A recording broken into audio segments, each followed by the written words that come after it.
আপনারা যেটা টোটাল দেখালেন ওয়াসার যে water supply to Dhaka people আর কি যেটা দেখাচ্ছেন আপনারা আছে, তো কত পার্সেন্টেজ অফ ওয়াটার যেটা আপনি মানে কত পার্সেন্টেজ অফ পিপলের কাছে আপনি পিওর ওয়াটার নিয়ে পৌঁছাতে পারছেন, সেরকম কোনো ডাটা আছে আপনাদের কাছে?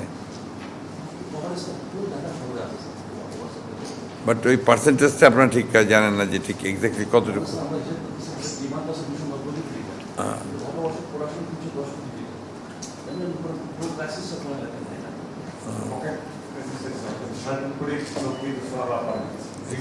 Quality of the water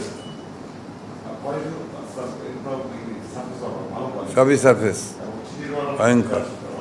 sir এখানে একটা বিষয় স্যার ওয়াসার সাথে সাবস্ক্রাইবারদের একটু মতবিরোধ আছে। ওনারা ফ্রিকোয়েন্ট পয়েন্টের এটা চিন্তা করে যে সাপ্লাই দিচ্ছি ওখানে পিওর ওয়াটার হচ্ছে, বাইরে যখন যাচ্ছে পাইপলাইনগুলো স্যার ডিস্ট্রিবিউশন পাইপলাইনের মধ্যে কিছু আপনার কিছু পলিউশন হয়ে যাচ্ছে আসছে। গ্রাহক পর্যায়ে অনেকখানে খারাপ পানি পাচ্ছে। হয়তো আমাদের আন্ডারগ্রাউন্ড ট্যাঙ্কগুলো ভালো না ওই বিল্ডিং এর অথবা পাইপলাইনে স্যার রিজার্ভার যেটা হয় যেটা থাকে বাসা ওটা স্যার কিন্তু আমাদের পরিষ্কার পরিচ্ছন্নতা তাই করে না, ওখান থেকে কিছু কোয়ালিটিটা আছে ওটা স্যার আমরা বলার জন্য বলছি স্যার আমি যেটুকু স্যার আমি আসলে কাজ করেছি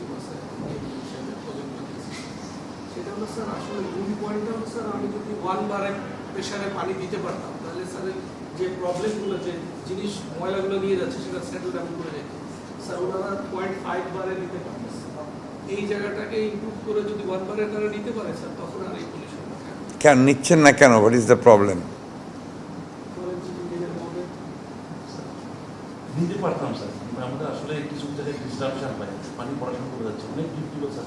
প্রথমে ইনিশিয়ালি পড়াশোনা কেন থাকে 3000 লিটার পাবেন, কিন্তু সেটা দেখা যাচ্ছে কিছুদিন পরে পড়াশোনার জন্য 800 লিটার হচ্ছে, 500 লিটার হচ্ছে। আমাদের গ্রাউন্ড ওয়াটার লেভেল দ্রুত কমে যাচ্ছে, আমাদের তখন 70% ওয়াটার চোষ আমাদের গ্রাউন্ড ওয়াটার থেকে আসছে, প্রচুর ডিস্ট্রাকশন হচ্ছে। ইটস এ টোটাল এভালুয়েশন আপনাদের দরকার, সামগ্রিক সব কিছু নিয়ে, নাহলে আপনি এতে বাঁচাতে পারবেন না। তো ভয়ঙ্কর অবস্থা, সিচুয়েশন ইজ।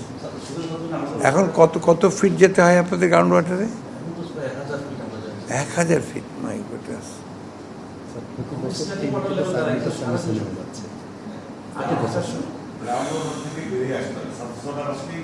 না ওটা বেরোতেই হবে অ্যাট এনি কস্ট। তো ঠিক আছে, সে মোটামুটি হ্যাঁ বলেন। আচ্ছা,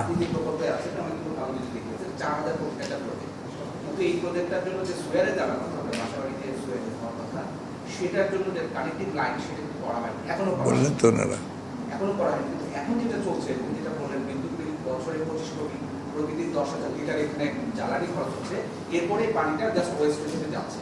ফলে 225 কোটি টাকা ওয়েস্টেজ হচ্ছে ওয়াসা এখানে এখন চালু রাখে। যে চাইনিজ ঠিকাদারদের কথা হলো তারা কিন্তু শেষ করে দিয়ে চলে যাওয়ার কথা, তাদেরকেও বেতন ভাতা দিয়ে রাখা হচ্ছে। ওয়াসার মাঝখান থেকে 225 কোটি টাকা এই ব্যবস্থা হয়ে যাচ্ছে, কিন্তু 1 পয়সা রেভিনিউ আসছে না।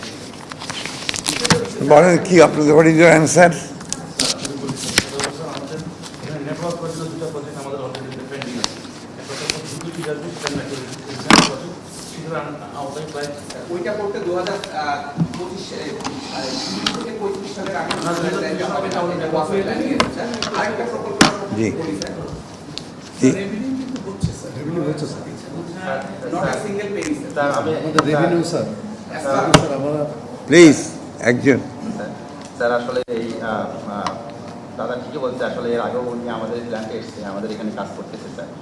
তো আসলে এই ট্রিটমেন্ট প্ল্যান্টটা আসলে আপনি সিএস ট্রিটমেন্ট প্ল্যান্ট ওয়ার্ল্ডে যদি আপনি এভাবে দেখেন, এটা রেভিনিউকে আসলে কখনো ইয়ে করে যে অ্যাকোয়াটিক যেসব বিষয় আছে, ইন্ডাস্ট্রিয়াল যেসব বিষয়গুলো আছে সেগুলোকে আসলে ফোকাস করে, এনভায়রনমেন্টাল বিষয়টাকে ফোকাস করে। তো আমাদের এখানে 100 অলরেডি 38 কিলোমিটার লাইন আছে স্যার, আমাদের আগের লাইন আছে স্যার। এবং আমরা অলরেডি স্যার আছি, আমরা 150 কোটি টাকা 2024 সালে 150 কোটি টাকা অলরেডি আমরা এই ট্রিটমেন্ট প্ল্যান্টের মাধ্যমে যেসব এলাকাকে কম্বাইন্ড সিস্টেম আসছে সেটার অলরেডি আমরা রেভিনিউ পাইছি। এই বিষয়ে অলরেডি আমাদের তথ্য মন্ত্রণালয়েও আমরা দিচ্ছি, স্যার এই বিষয়টা জানি স্যার। রেভিনিউ আসছে, কিন্তু স্যার নেটওয়ার্ক যদি পুরো থাকে তাহলে হয়তো রেভিনিউটা আরও বেশি আসে ব্যাপারটা। জি, রেভিনিউটা আসতে হচ্ছে পানির বিল যা আসে সমপরিমাণ সুয়ারেজটা ধরে আদায় করা হচ্ছে। তার মানে এটা যে ইম্পোর্ট ডিউটি যেভাবে নিয়ে নেয় কেটে টাকা, ঠিক ওয়াসা এইভাবে টাকাটা আদায় করছে। এই ট্রিটমেন্ট প্ল্যান্টের জন্য একটা সংযোগ লাইনও দেওয়া হয়নি, মধুবাগে একটা সুয়ারেজ লাইনের সংযোগ আছে, সেটাও কিন্তু দেয় নাই। না দিয়ে এই প্ল্যানটা করেছে তাকসিমে খানের মূলত একটা প্রজেক্ট ছিল। এখানে একটা জিনিস করেছে, দাসেরদের ভিতরে নতুন প্রজেক্ট নেওয়া হচ্ছে, সেটা 16,000 কোটি টাকার প্রজেক্ট। সেটা ছিল 4,000 কোটি টাকা, তখন এই অন্তর্বর্তী সরকার এসে যাওয়ার আগ দিয়ে এটাতে 16,000 কোটি টাকা করে দিয়ে গেছে। তাহলে একটা প্রজেক্ট যদি 2% ফিজিবিলিটি ডেভেলপমেন্ট থাকে, সেখানে আপনি 4,000 কোটি টাকাটা 7,000 করলেন, তারপরে সেটা 16,000 কিভাবে হয়? আপনি স্যার এই ওনারা যদি দেখেন একটু বলতে পারবেন স্যার, 16,000 কোটি টাকা। এটা ক্যান্সার দেন সাইদাবাদ সাইদাবাদ তিনটে টাকা। না সেটা তো অনেক ব্যাপক কাজ আছে, সেটাতে আমাদের 45 কোটি লিটার পানি আনবে। মেটকাউন্টের মাস্টার প্ল্যান আছে, সেটা ওটাও 45 কোটি লিটার পানি আনবেন, 45 কোটি লিটার আরেকটা নিল 45 কোটি লিটার, কিন্তু ওইটা হচ্ছে 8,000 কোটি আর এটা 16,000 কোটি টাকা। এটা অন্তর্বর্তী সরকার যাওয়ার আগে এই প্রজেক্টটা এইভাবে আপনারা এগুলো একটু নোট করেন, please take note of all this things. এবং আপনার নেক্সট মিটিংয়ে যখন বসবেন মিনিস্ট্রিতে, আমি চাইবো যে এই জিনিসগুলো আপনারা একটু রেডি করবেন, আমি নিজেও থাকবো ওখানে। হ্যাঁ স্যার আরেকটা বিষয় হলো স্যার, দাসেরকান্দি পর্যটনটা চালু করার আগে স্যার, যেটা তারাও এসে আমাদের এখানে দেখছেন, একদম পুরাটাই দেখছেন। তো আমাদের আসলে এই যে খাল, আমরা আসলে যখন আসলাম 2014 সালে স্যার, এখানে আমরা আসলে আসতেই পারতাম না, এত পরিমাণ আমরা এখন অসুস্থ হয়ে যেতাম স্যার। সেই খালের অবস্থা, এখানে মাছ পাওয়া যায়, সেগুলো একটা পানির অবস্থা ভালো হয়ে গেছে স্যার। তো আমরা আসলে কাজ করতেছি কালেকশন নেটওয়ার্কের জন্য স্যার, 2019 সাল থেকে স্যার, আপনি আসতে পারবেন স্যার। এবং স্যার অলরেডি এটা দিদি স্যার, আমরা এটা নিয়ে কত কোয়ালি জবাব দিয়েছি এবং অলরেডি একটা ডিপিপি মন্ত্রণালয়ে আছে স্যার। না, ইটস অল রাইট, আমি কিন্তু I am not blaming you, আমরা কিন্তু এখানে আপনাকে ব্লেম করছি না, এটা আমাদের সকলের সমস্যা, এটা আমাদের হোল একটা ন্যাশনাল ইস্যু। এটা আপনার ঢাকা সিটিকে যদি আপনার পিওর ওয়াটার সাপ্লাই করা, সুয়ারেজকে যদি ঠিক না করা যায়, আমরা সবাই ভুক্তভোগিত। তো আমরা কীভাবে এটার বেস্ট ইউটিলাইজেশন করতে পারি, লেস কস্টে, সবচেয়ে কম খরচে। আমাদের তো আপনার কস্ট জোগাড় করা হতো, ফান্ড জোগাড় করা হতো, খুব কঠিন ব্যাপার। সব মিলিয়ে আমরা একটা আপনার ইভ্যালুয়েশন মিটিং করে দরকার হলে মিনিস্ট্রিতে এটা নিয়ে আমরা একটা, শুধু নট অনলি দিস, ওয়াসা অ্যাজ এ হোল এটা আমরা করব। এবং আপনারা এটা আমরা দেখি যে আমরা আসলে আর কোনো উপায় আছে কি যেটাকে আপনাদেরকে সত্যিকার অর্থে আমরা ব্রেক থ্রু করে এটাকে আপনার ভায়াবল করা যায়। এটা কিন্তু মেজর ইস্যু, আপনাদের কিছু মনে করবেন না, আপনাদের ওয়াসার রেপুটেশন ভালো না সিন্স বিগিনিং। আপনার যে পত্রপত্রিকা বিভিন্ন হবে, হঠাৎ করে আজকে সকালে আবার দেখলাম আপনার একটা নিউজ আসছে যেটা আমাদেরকে খুব ডিস্টার্ব করে। তো আমরা যারা এই মিনিস্ট্রিতে কাজ করছি, আমি তো নতুন একদম, আমাকে সকালে উঠে এবার শকড। তো এই জিনিসগুলো আপনারা কিন্তু আমাদেরকে বাদ দিতে হবে ভাই, আমাদের সকলকে দেশের কথা মানুষের কথা চিন্তা করে এই প্রবলেমগুলো থেকে বেরিয়ে আসতে হবে। একটি কিছু অন্তত আমরা মানুষের জন্য করি, মানুষের জন্য কাজ করি।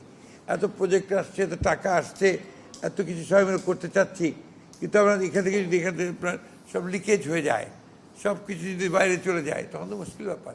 আপনি কাকে, নিজের বিবেকের কাছে তো জবাব দিতে হয় মানুষকে।